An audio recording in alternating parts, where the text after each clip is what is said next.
you and your P.O. box introduced a generation to the word coming. I did. The P.O. box was in Cumming, Georgia, spelled exactly how you think it is. And you think about how young our audience was. And on the show, we were telling people to send your fan mail off to Cumming. Imagine parents listening with their children and being like, this girl lives in Cumming, Georgia? I didn't want my child to hear that word yet. Welcome to Millennial, the home of pretend adulting and real talk. I'm Andrew. And I'm Laura. And only two of us this week. That's it. Bye, everyone. We're going home. Yeah, Pam is off this week. She's having, I'm sure, a wonderful time in Seattle. And we actually had a guest book today, but they got sick at the last minute. So Laura and I are just going to sort of fly by the seat of our pants today. I've also had a bit of a week as well. I'm coming from a remote, secret location. I don't want to share where it is. I'm done giving away location details on the show. For all anybody knows, I'm in Australia right now. When I see videos of people in Australia, I feel like I always see those giant indoor spiders a lot of places have down there, and I don't see any of those in your frame, so... If anybody watching this looks behind me, they might see a photo of the Las Vegas Strip above that couch. So we kind of adjusted today's show plan, and we've got, actually, thank you, listeners, a lot of great listener feedback, including a couple of really inspiring emails. We got some confessionals, too. But before we get to those, wanted to share an update on exactly how and when prices might be going up in America due to Donald Trump's tariffs. I saw a really interesting report in the New York Times just really breaking down exactly when prices are going to be impacted. Because as most people probably know, right now, prices and product availability hasn't really changed much since the tariffs hit. But that's because the products come over on the slow boats from China. This takes time. So to quote this New York Times article, the reason consumers haven't felt many of the effects yet is because it takes 20 to 40 days for a container ship to travel across the Pacific Ocean. It then takes another 1 to 10 days for Chinese goods to make their way by train or truck to various cities around the country. That means that the higher tariffs on China that went into effect at the beginning of April are just starting to result in a drop in the number of ships arriving at American ports, a trend that should intensify. Now, here's where the timing comes in. By late May or early June, consumers could start to see some empty shelves, and layoffs could occur for retailers and logistics industries. The major effects on the U.S. economy of shutting down trade with China will start to become apparent in the summer of 2025, when the U.S. might slip into a recession. U.S. consumers will, within a few weeks, see empty shelves in clothing stores, toy stores, hardware stores, and retail drugstores, and higher prices of the goods that still are on the shelves. Like I said, changes are going to become apparent in summer. So we had like hot vax summer. What's this summer going to be? Hot tariff summer? Yeah, hot recession summer. Party like summer. It's 1929. I don't know. It's not going to be good, though. Yeah. But I would just say to this, like, I definitely hear a lot of people obviously feeling really nervous about this and talking about wanting to go and bulk up on supplies and things, which is understandable. But I think we should all just do that within reason. It's not going to help anyone if a bunch of us are out there like panic buying and buying more shit in bulk than we could ever reasonably use. Don't be like the people who hoarded toilet paper during COVID. Don't be that asshole. Please don't. Yeah, this is going to be rough enough anyway. Yeah, so don't be that tool bag in line at Costco 40 minutes before it opens because you want to get their supply that day of the toilet paper or the canned goods. Like, everybody just be calm and we'll be fine. I really hope there's not stuff like that. But what's going to happen is people are going to start seeing rumors on Facebook and social media and text chains. Oh my God, there's about to be an XYZ shortage. And then people are going to flock to these stores and chaos is going to ensue. And we actually see this happen from time to time here in Vegas because all of our gasoline comes in from LA. there have been a couple of times since I moved here where like there's an issue with the gas line, the gas coming out from California, and then people go and panic buy gasoline, and the lines are insane for the gas. I'm like, oh my God. And then what happens? The gas line gets restored like 6 hours later or the following day, or there was no actual disruption to begin with. People react like crazy to these like rumors. Yeah. Well, and it makes it so much worse than if the rumor ends up being true. Like I think about the times, because there have been multiple times, because we have a major gas line that runs through my part of the country, and I'm forgetting which one it is. But anytime, there's an issue with that, it throws us in the Southeast here at risk of gas shortages. And no sooner does the word even begin to get out that there might be a gas shortage than do people just start flocking to gas stations, and ultimately driving a self-fulfilling prophecy. Like, we probably were going to have a gas shortage, but now everyone panicking just made it so much worse. Roshni has an idea, by the way, for the hot XYZ summer, hot thrift store summer. I like that. Ooh, there we go. Honestly, any time of year or any summer is a good time to thrift, but especially this upcoming summer, I think. Unless Trump declares tariffs on thrifting as well, which might not be out of the realm of possibility.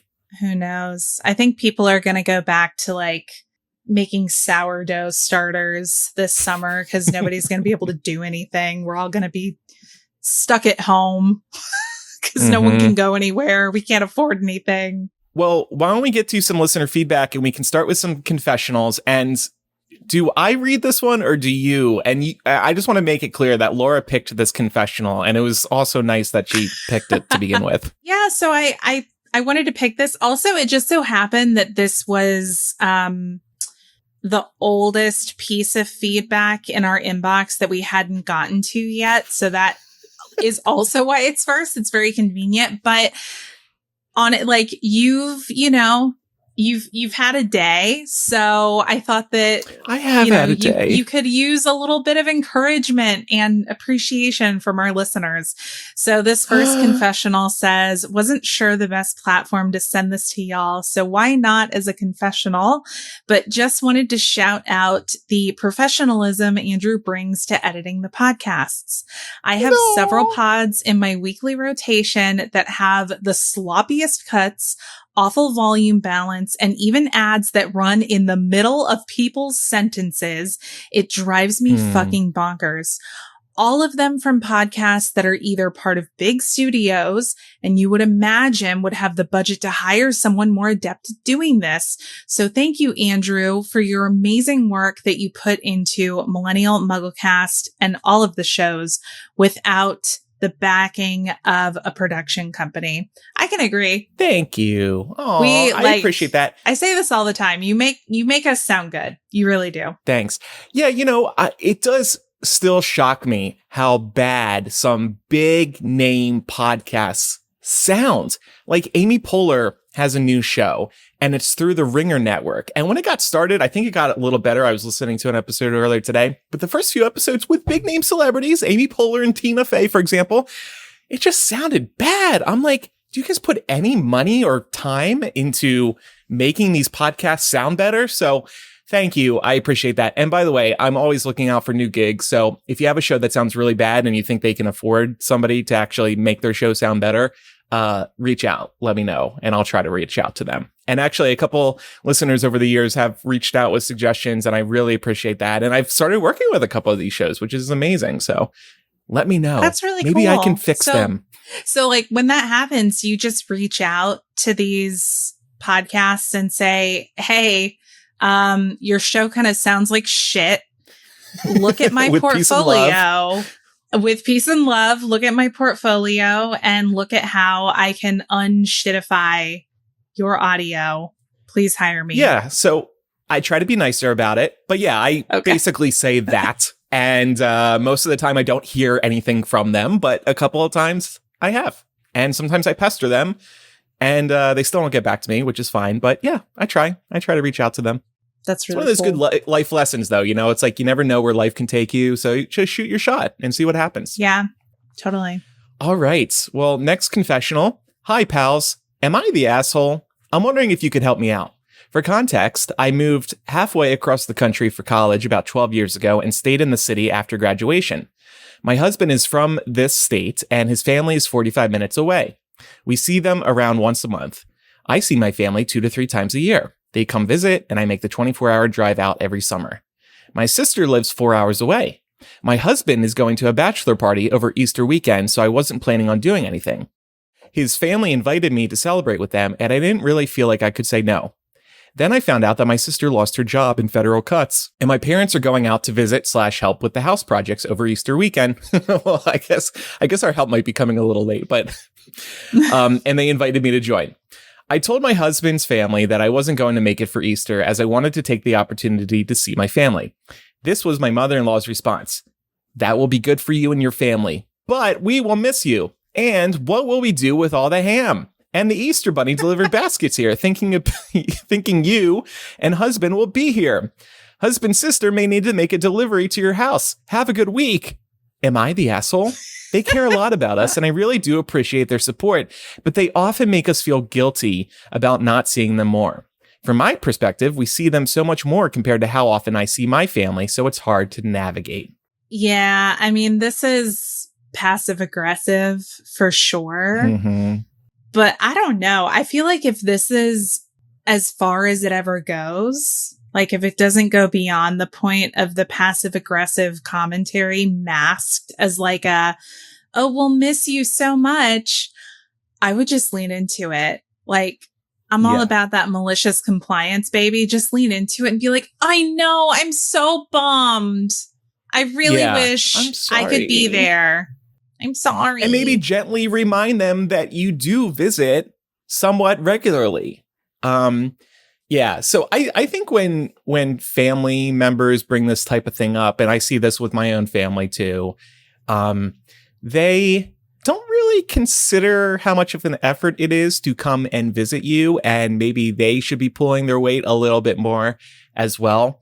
So I think this is just one of those shitty realities of talking with your family. It's like they're going to bring it up because they miss you, and that's nice and that's meaningful, but you just can't make it out as often as I would like. And that's how life works. That's growing up. That's adulthood.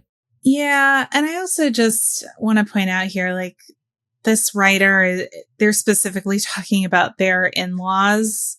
And I don't know. My feeling is I'm like, yeah, you married your husband, not his family. Like, right. And listen, I'm all about like, have a good relationship with your in-laws. Like, you should want that, I think. But in terms of where they rank on your list of priorities, they're often not going to be at the top of that list. And I think they need to be okay with that because y'all are living your lives. And my feeling is if I'm going to be traveling across the country, it's probably going to be visiting my family, not my in-laws. I need to prioritize my blood nephews, my blood grandparents. So, I mean, it would be different. You know, everybody's got different family situations. For me, it would be different if my partner's family happened to live, I don't know, in the same time zone as my own family or the same state. And when that is not the case, it gets a lot more difficult. So, I personally, I don't feel any guilt about this. It's just how it is. Yeah, totally. You are not the asshole. You are not the asshole, like Mari style. Right. The test results are in. You are not the asshole. Oh, man. All right. Our next confessional reads, I loved the episode with Jeremy talking about exercise and fitness. He mentioned that he likes performance as a metric for progress, and I wanted to second that. I was very trim in college, 5'6", about 120 pounds, but then put on weight after COVID and having a kid. Honestly, I mean, COVID alone, I think, is something we've all experienced. And having a kid, yeah, I mean, that makes sense. They go on to say, about a year ago, I decided I wanted to lose weight, clean up my diet, and exercise more. I started at 166 pounds with 32% body fat. I ate a well-balanced diet and started exercising 5 to 6 days a week. I now weigh, drum roll, 163 pounds and have 30% body fat, which is still overweight and the very high end for acceptable body fat percentage. Considering how much effort I put in, if I was just looking at those metrics, I would consider the whole thing a failure. Although I really didn't lose much weight or body fat, I did train for and run 3 marathons with decent times. My last one had rolling hills, which were brutal, and I had a mild cold, but I ran for 26.2 miles with an average heart rate of 152. For me, performance is definitely the best and most motivating metric. I feel healthier and have objectively better cardiovascular and muscular fitness now than I did in college, even though I don't look like it. Or even if I don't look like it, excuse me. This is just a reminder that while it's common to use weight as a surrogate for health, it really isn't a very good one. I totally agree. Totally. I've experienced this myself where I, like right now, candidly, I think I weigh about the same as I did this time a year ago, but I've made a lot of changes to my lifestyle and my routine, and I may not be like losing pounds on the scale or even showing up noticeably differently in terms of like my clothing and stuff, but I feel a lot stronger. I move a lot better and I'm a lot happier. So I think you're totally right. There are so many metrics that you need to take into account if you're on a fitness journey. It's not just about the number on the scale. Yeah, I love this. And thank you, Confessional Writer, for giving us and the listeners a real world, nitty gritty example, like all these numbers, so interesting to work with and hopefully inspiring for people too. Because, you know, as I think I brought up with Jeremy, I haven't lost weight, but what I've noticed in my body over the last year is just improvements with my hiking endurance. Like hikes that used to scare me, don't anymore. Where I used to struggle, I don't anymore. Like my body's just gotten better, in better shape that way. And then I always think to myself, wow, I could probably run a triathlon if I would just stop drinking. But the gin and the beers, they pull me back. Listen, in these, in these troubling times, you need to have a couple of vices, I think, to keep going.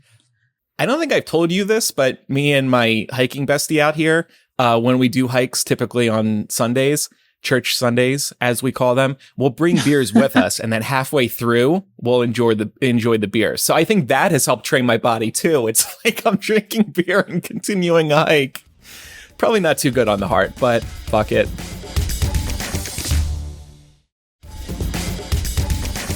All right. So our next piece of feedback comes from Amy, who was writing in about our episode a couple of weeks ago where we talked about the very millennial experience of burning discs, burning CDs. And Amy says, just over here, LOLing about burning discs. My memory, which I thought you'd appreciate, was burning my MuggleCast episodes because I didn't have an iPod and it was almost always 2 discs.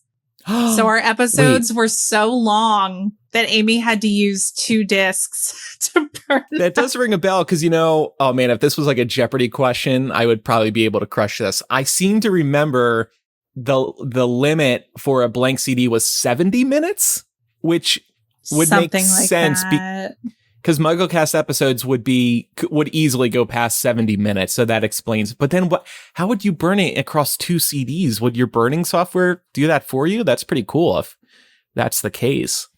Yeah, I don't know how someone would swing that. But yeah, I have so many memories, man, especially once you remember when I had the eMac? When I started MuggleCast, I was on an eMac.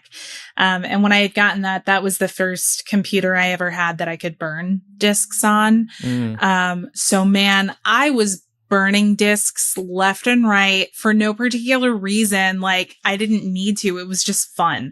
I wanted to make my own playlists and stuff. And it came in handy because when I started driving, I was like, well, at least I have like an album of, car music that I can have, which also dates me because it wasn't like I was plugging an iPod into my 1999 Honda Civic that I was driving at the time. So. Do you still have any of your CDs? Oh God, I don't think so. My parents might have them, but something I have held on to, it's been a while since I've seen them, but I definitely haven't thrown them away. For whatever reason, I burned some of the original MuggleCast files onto just a data CD. I guess so I could access them later, but I'm talking about like the original recording files, the individual recording files, the music, stuff like that. It'd be interesting I don't even have a disk drive anymore, but it'd be interesting to look at those files 20 years later. But yeah, I could never bring myself to get rid of those because that's a historical artifact at this point. Yeah. For us. No, that makes sense. That definitely does. I still have a bag full of P.O. Box mail from when I was running the MuggleCast P.O. Box that like a lot of it, like, because I passed the stuff that was directed to y'all on to you, but there's just like a lot of like general stuff that I don't have anything, I don't have anywhere in particular to put it, but it's also nostalgic and important. So I'm holding on to it for that reason. You know what, Laura? I don't know why I was thinking about this, but I was thinking about this within the last week. You and your P.O. Box introduced a generation to the word coming. I did. Yeah. The P.O. Box was in Cumming, Georgia, spelled exactly how you think it is. Cumming. And you think about how young our audience was. And on the show, we were telling people to send your fan mail off to Cumming. Imagine parents listening with their children and being like, what the fuck? This girl lives in Cumming, Georgia?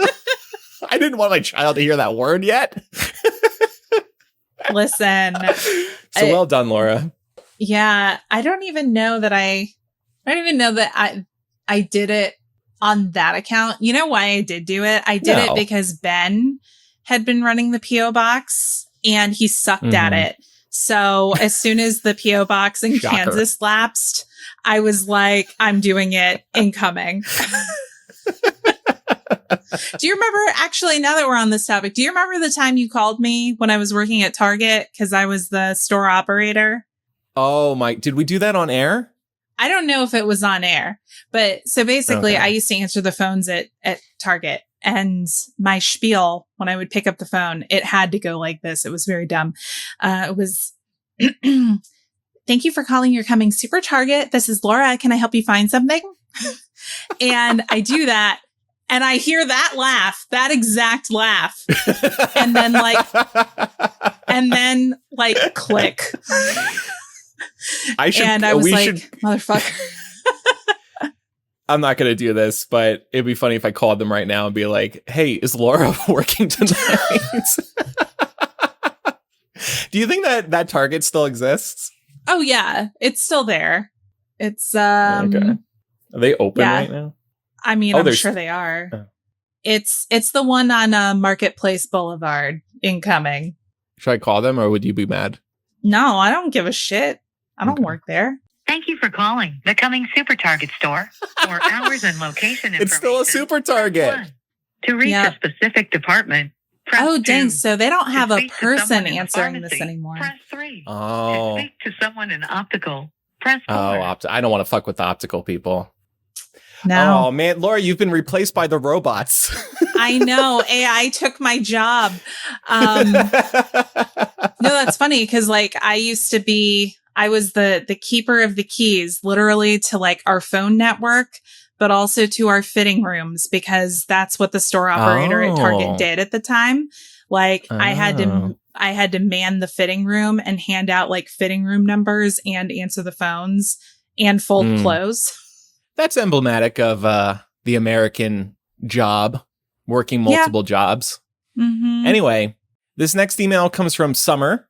Hi, pals. there's been a recent conversation on TikTok about how being annoyed is the price you pay for community, or inconvenience is the price you pay for community. Example, giving a friend a ride to the airport at a really early time or picking them up really late, showing up for events that you'd rather not go to, etc. I thought this would be an interesting topic for you all to discuss. I also have an example in my life that I'd be interested to get feedback on. My best friend lives a 5-minute drive from me, and she feeds my cat when I'm out of town. 2 times a day, no more than a 4-day span. I've offered to pay her, but she refuses because we've been friends for so long, she lives close, and she also has 2 cats who I've offered to feed whenever she's gone. Except, she's had to feed my cat for 3 trips, and I have yet to repay the favor for her as she hasn't been out of town. For this next trip, I want to pay her. I know she'll refuse, but I can just slip some money in when I drop off my keys. Thoughts? I think paying her is the right thing to do, but have us younger generations forgotten the concepts of community and helping others without expecting anything in return? Your pal, Summer, and FDT. I don't know what FDT means, but... Fuck Donald Trump. Oh, okay. I'm glad you bring this up, Summer, because I've seen this debate too, and I've also seen talk in like the LA social media communities about how actually, yeah, I won't take my friend to the airport because that's like a 2-hour commitment. And so I sort of get it to an extent. But on the other hand, I agree that I think we've sort of lost the plot here. These people who aren't willing to do a favor without something in return, like, I just don't understand that. These people who feel this way must have acts of service at the bottom of their love language list. Mm-hmm. I personally love doing a favor for people. In fact, this week, we were supposed to be taking care of our friend's cats. Kind of similar situation to you, Summer. 5 minutes away. Easy for us to do. They have a pool, so I probably would have enjoyed their pool for a little bit too. I'm happy to do it. I don't need them to come and watch our dogs. I'll ask a favor from them from time to time if I need it, like take me to the airport, but I'm just happy to do it. So I don't get why there's a debate. Yeah, I think there can be a lot of like social pressure, probably rooted in like good intentions to say like, if somebody is performing a service, like you should pay them. But I think there is a difference between like asking a professional to come like install something for you versus like asking a friend or family member to come help you like move something or paint a wall or something like that. I think these are just acts of goodwill that should just be taken at face value for what they are. And what I would say to you, Summer, is I don't think you need to pay your friend. It sounds like she really doesn't want or expect that. But I always think, you know, if somebody does me a favor, I always like to do something nice for them in return to express my appreciation. So bring your friend a bottle of wine when you get back from your next trip, or take her out to dinner. Something like that, just to show that you really appreciate her having your back, but not explicitly like trying to turn it into a transaction, because it's not what it is. You're friends and you're doing each other favors. You're doing it because you love them and you're happy to help. This line that she said, being annoyed is the price you pay for community, or in other words, inconvenience is the price you pay for community. Why does it have to be framed as an inconvenience? You're just helping somebody else. People are like lazy. I don't really get it. Sometimes I will just Venmo somebody, even if they don't want money. I'm just forcing the money upon them. And sure, they could send me the money back, but I think most of the time they don't. And Lydia is saying, give them a practical gift card or pet toys. That's what I do because that's less likely to be returned. And then, Loyalist Lord says a ride to LAX can easily be a 2+ hour journey. And Christina said, I'm willing to go to a certain point for friends, but I live in South Florida and I'm no longer willing to help friends move. That's where I draw the line. Intense physical labor. Okay, I can maybe see that argument. But driving is no effort as long as you got the time. And, taking care of the cats, very low physical effort for you. Personally, I think a reason I like helping friends out is because I'm always looking for an excuse to get out of the house. Working from home, it's like a little midweek treat. Ooh, this is exciting. Andrew has an excuse to leave the house that's helpful and not just me going to freaking Subway for a sandwich. Like, I just love the idea of shaking up my week a little bit. So I'm always happy to help friends. Not with the moving, but the ride to the airport, taking care of the pet. Yeah, no, I mean, everyone has like their limits, right? Of like what they can or are willing to do. And I think it's fine to have that. That's just having boundaries. But I think it's just really normal to be in part of a community, to like have friends and roots and everything. Like, I don't know, y'all kind of got to have each other's backs. Normalize helping a friend and not expecting something in return. Not everything has to be a one-to-one exchange. I've seen debate about that too, or commentary on that. Let somebody help you and don't feel pressure to return the favor. And take your friend to the airport, damn it. Our next email comes from Abby. Abby says, longtime listener here. Hope you're all doing well. I super enjoyed y'all's segment on mini retirements and had the thought that y'all might be interested in my old friend Johnny's story. He quit his job and left his whole life behind to go on an adventure. He's actually just started telling the full story via his new podcast. Go and find out. And I thought it might be up y'all's alley. I found the timing of his podcast premiere and your new episode pretty serendipitous, and I'm always looking for stories of folks who embraced the unknown, even if it's scary.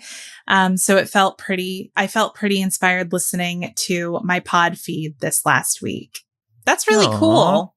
That's the universe aligning on your podcast feed.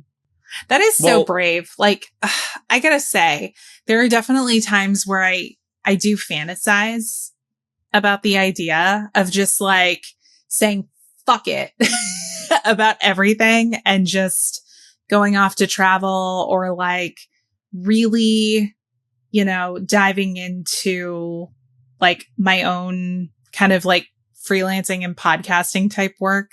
But it's a scary consideration. So your friend is braver than I. Yeah. Well, before we talk about this further, I feel like we should read the next email because it ties in here. And Laura, maybe it'll inspire you further. This is from Taylor. Yes. I wanted to write in and share my own experience with taking a mini retirement, like you talked about on the recent episode. In 2023, I quit my job and spent 6 months traveling the world, 3 months in Southeast Asia and 3 months in Southern and Eastern Africa. To make it happen, I spent the year before freelancing on top of my 9 to 5, working 60 to 70 hours a week and putting every cent of that extra income into a dedicated travel savings account. It was intense, but I kept reminding myself the work schedule was temporary and worth it for half a year of uninterrupted travel. That spring, I gave up my apartment, sold all my furniture, and left. Those 6 months were some of the best of my life. I had experiences I never could have squeezed into a standard 1 to 2 week vacation. I did month-long safaris, insane hikes, and met amazing other long-term travelers. The trip completely reshaped my worldview and my life plans. When I returned, I had enough savings to support myself while job hunting. I was incredibly lucky to land a new role within a month. Surprisingly, my travel came up as a huge asset in interviews. It sparked great conversations and helped me stand out. My current employer actually appreciated the dedication and resourcefulness it took to plan such a crazy trip across the world. And in the most insane kismet, the role I landed after my travels is fully remote, offers a flexible schedule, and pays more than my pre-travel job. Well done. So since then, I've become a full-time digital nomad, switching countries every month or two. So far in 2025, I've lived in Mauritius, South Africa, and Spain. I'm on my way to Nicaragua this weekend. I have no plans to permanently move back to the US. I know I've been extremely fortunate and extremely privileged in how this all turned out, and I recognize that not everyone is in a position to do something like this, but if you have the desire to take time off to travel, I truly believe it's possible with planning, hard work, and intentional saving. And in my opinion, it's 100% worth it. This is one of my favorite topics to talk about. I love encouraging others who are dreaming of something similar to take the leap. The risk can be scary, but the payoff can be life-changing. Wow. That's like a perfect success story. I know. This is incredible. I hope you have an amazing time in Nicaragua. I've spent some time there and I love it. Go to Granada. I think it's just such a beautiful city. But yeah, I mean, God, this is the dream, but quite an undertaking, I will say. Yeah, she said she was kind of working 2 jobs at once. She was working 60 to 70 hours a week. I'm saying she, I don't know, she, he, they, 60 to 70 hours a week, putting in every cent of that extra income into a dedicated travel savings account. So yeah, they very intentionally, put in a lot of extra time, but it paid off. Like the dividends here, getting a new job quickly after wrapping up your 6-month trip, fully remote, pays more than your last job. Win, win, win. Yeah. Wins across the board. Well, and I love the call out about how the experience traveling can really come in handy in interviews. I can attest to the fact that when I've been in job interviews, people are way more curious about my time in Costa Rica, but also the podcasts because I include them on my resume. People are way more curious about those things than they are about my master's degree. Yeah, because it's unique. It stands out amongst the stack of resumes that all look and sound the same. Yeah. So yeah, if you can find something to help yourself stick out too, that's like a win-win. Congrats on that. Under MuggleCast on your resume, Laura, does it include introduce the generation to the word coming? No, but it should. It should. I will make that edit tonight. I will send you my resume, my updated resume. Thank you. Including the key accomplishment of introducing an entire generation to the word coming. Oh, look at this KPI. Yep. Well, congratulations again, Taylor, and thank you to Abby as well for sharing both of those bits of feedback. I'm still floored by this story from Taylor. Hopefully it inspires people. And like Taylor said at the end of this, the risk can be scary, but the payoff can be life-changing. So many aspects of life are just like that. Scary, but the payoff can be very rewarding. You always got to keep that in mind. Totally. And I think sometimes, particularly in America, I think we get really hung up on the what ifs. Because like my brain immediately goes there too, where it's like, okay, if I took 6 months off work to travel, how am I going to explain that gap in my resume, when I'm trying to get back out there? And it's like, I mean, no, they're like, instead of viewing it as like a blocker, view it as an opportunity to differentiate yourself. Be like, yeah, I traveled the world during those 6 months. What of it? Yeah. I wonder if I could do that as a podcaster. Like you and I were kind of struggling to start today's episode because of me being in a hotel room right now. Like I know what I'm doing, but issues can come up. The internet is the biggest factor always. So like, I don't know. I'd have to stay at some places with some pretty incredible internet speeds for it to work right. That part can be frustrating. I also feel like that might be part of the charm though.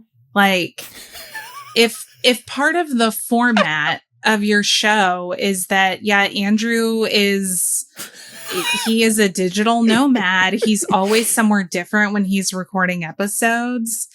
And the internet might be a little spotty from time to time, but that's just part of it. Yeah. I don't know. I feel like you could have fun with it. And another person staying in the room next to him is banging on the wall, being like, "Shut the fuck up! What are you talking about?" I'm close to the hotel room door right now. As I'm reading emails on air, I'm imagining people walking by and hearing some of this stuff, or me talking about coming a little too much for a Tuesday afternoon. I'm sure it's not the first time someone's heard someone else talk about coming in a hotel.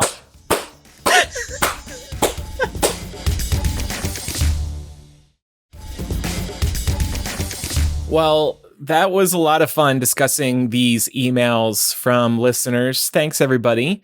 If you have any feedback about today's episode or any episode, please email millennialshow@gmail.com. You can also use the contact form on millennialshow.com. You can also leave a comment on Spotify or YouTube or DM us on social, whatever's convenient for you. If you're listening to me through the hotel wall right now, please reach out. Let us know what you thought of today's episode, because I don't think you've ever heard this podcast before. Yeah. We get a confessional. Shut the fuck up. And if you enjoy this independent podcast, we would appreciate a review in your favorite podcast app. Time for some recommendations. I want to re-recommend pet insurance, specifically Figo, Figo. They do have a partnership with Costco, so you get a couple extra perks if you sign up for Figo pet insurance through Costco and give them your Costco membership. Brooklyn's been going through some things right now. He's okay, but it's been a costly process to take care of a mass and then make sure the mass hasn't spread throughout other parts of his body.